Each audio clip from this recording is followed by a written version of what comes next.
yaitu standar proses dalam hal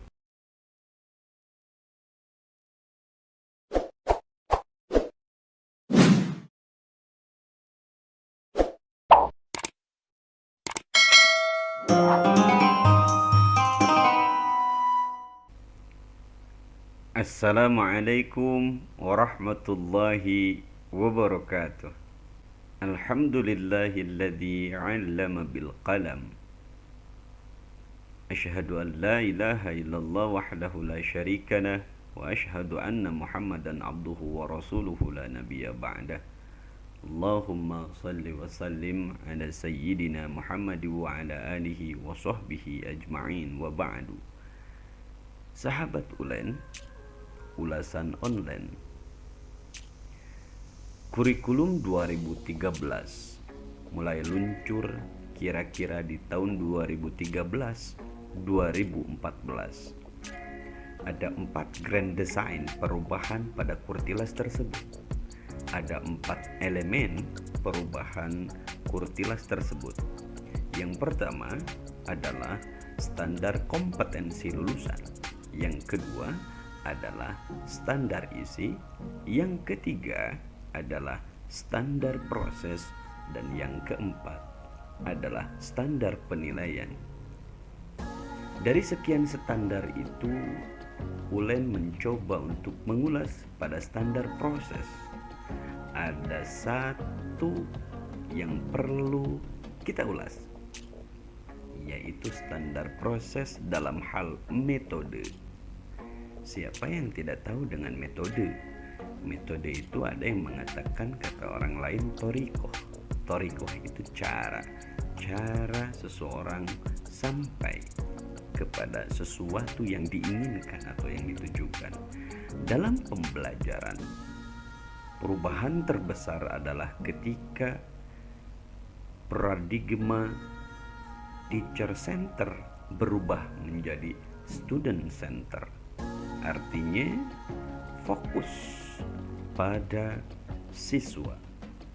Siswa harus aktif. Salah satu istilah yang sering kita dengar yaitu PAIKEM. Sahabat Ulen, pada kesempatan ini Ulen akan mencoba menyodorkan beberapa metode kekinian, metode yang dianggap menunjang pada istilah PAIKEM tersebut. Untuk itu, yang pertama yaitu metode example non-example.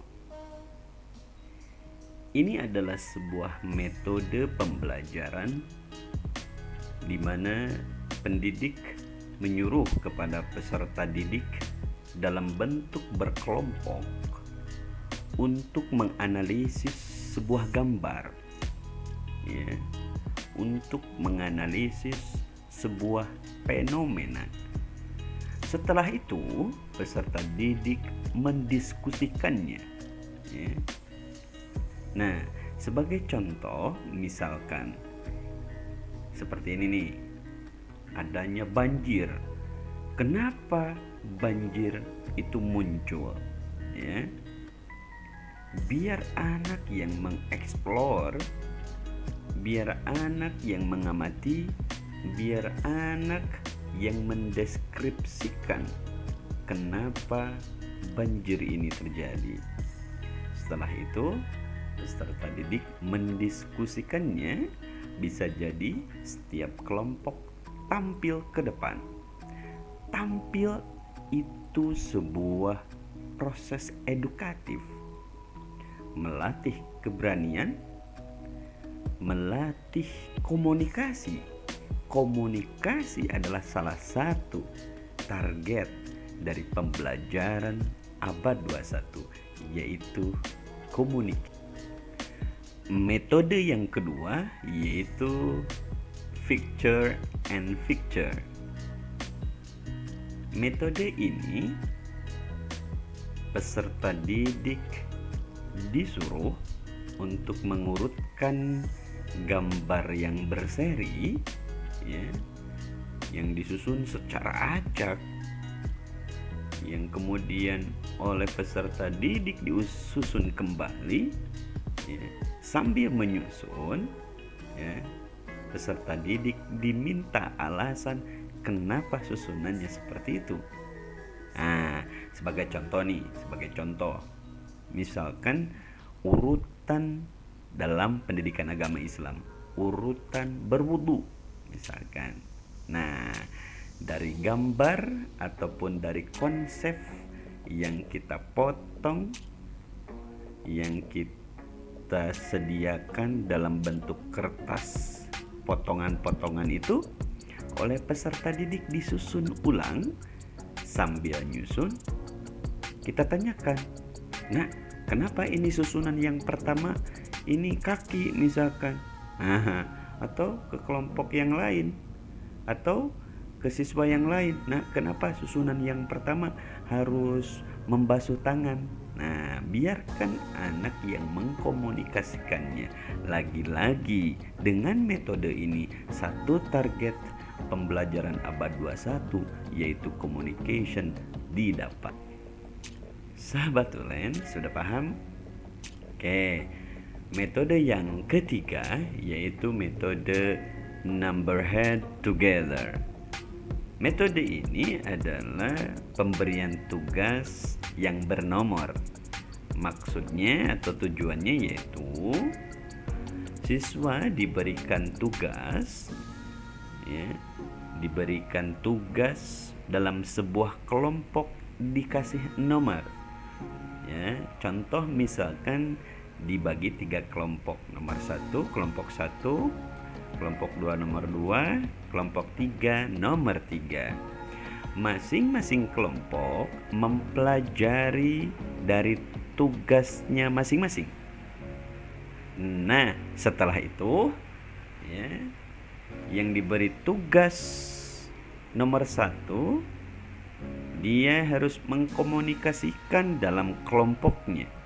Setelah itu, dia mengkomunikasikan lagi ke kelompok yang lain.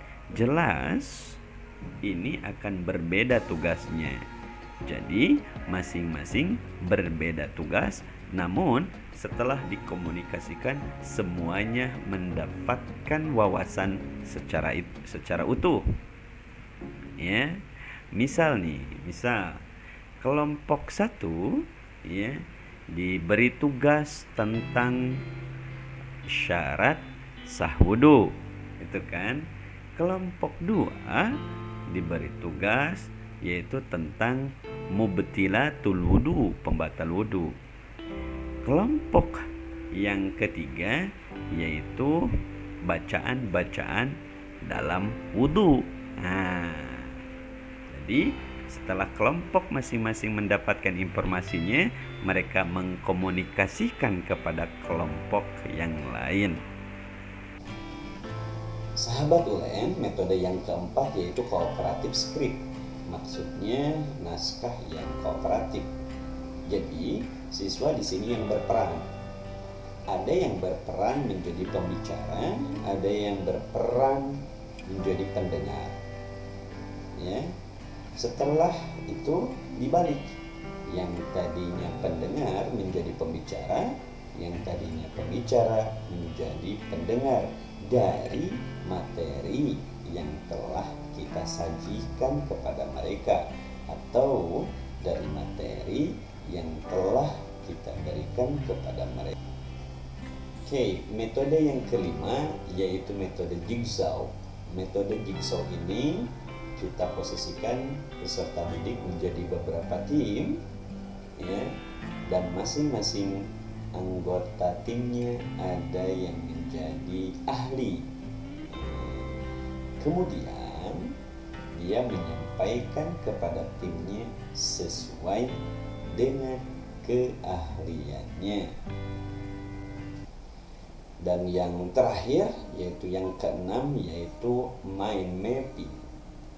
Jadi metode ini adalah metode yang menyuguhkan kepada anak masalah yang kemudian anak membuat peta konsep, ya, beserta mencari solusinya. Ya. Contoh misalkan kita subuhkan anak-anak seperti apa ya tata cara berwudu itu, biar anak membuat peta konsepnya. Sahabat ulen, semoga ulasan ini bermanfaat, sekiranya bermanfaat dan supaya teman-teman kita mengetahuinya, supaya kita lebih maju ke depan, supaya kita lebih kreatif dalam pembelajaran. Tidak salahnya kita share ke teman-teman. Dan supaya pembahasan kita tidak terputus, jangan lupa di subscribe dan komen. Salam literasi. Assalamualaikum warahmatullahi wabarakatuh.